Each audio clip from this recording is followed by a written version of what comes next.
snow-covered Sweden. A guy named Johan sent me 3 locks. Excuse me, pardon me. That's my guard cat. He had threatened me in an email. He's sending a challenge lock, and we'll get to that one in just a moment. Are you trying to sabotage this?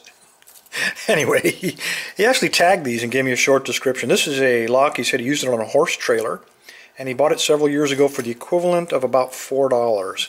No marking on this at all, not even on the key. No marking, so I would suspect this is probably Chinese manufacture. So let's just see if we can pick into this, and we'll just move down this line here. If I get my guard cat to move his rear end away from my picks. Excuse me. There we go. We'll try that one. That's a standard hook.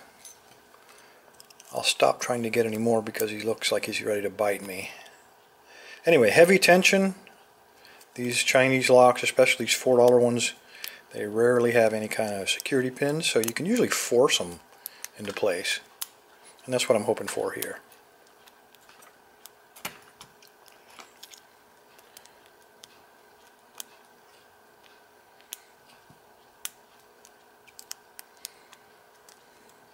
He says.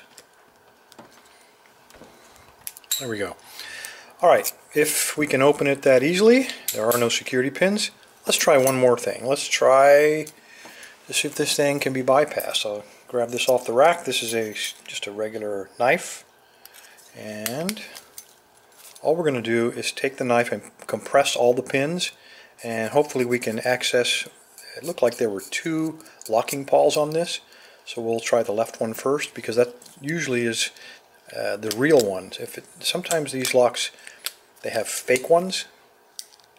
In other words, it looks like it's a locking pawl, like that one. It looks like there's a locking pawl. You can see the cutout, but there's not a real one. Sometimes when you pick these, or we try to bypass them, it's easier to compress the shackle. Let me see if I can get it to lock again.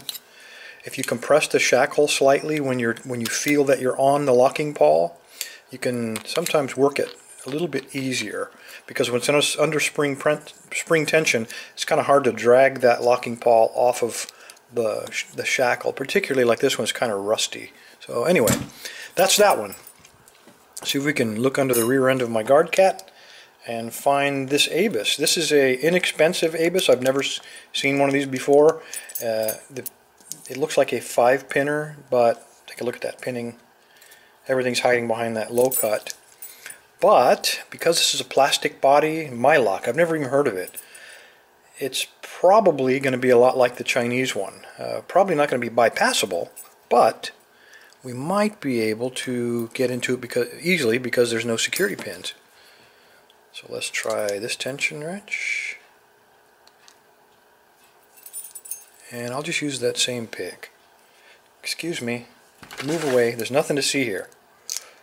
Jesus. Alright. And that's how easy it is to pick an ABUS. So fellas, there you go. The last lock is going to be this. This is by a company called Biltema, which I am told it's the same as this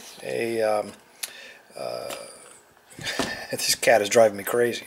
A Home Depot or a Lowe's here in the States. A Biltema is kind of the same hardware-oriented kind of store. You see we got some safety tape on here. It is a challenge lock. And in his note he said that this thing comes stock with 6 pins, but he's repinned it, probably all 7 of them, and he's put in some alien technology in there. So I am not going to be stupid enough to ruin what's already a bad video and make it worse by humiliating myself. This is going to be a project for another video, fellas. Sorry about that. Anyway, Johan, thank you for the locks. Guard cat, thank you for your attention.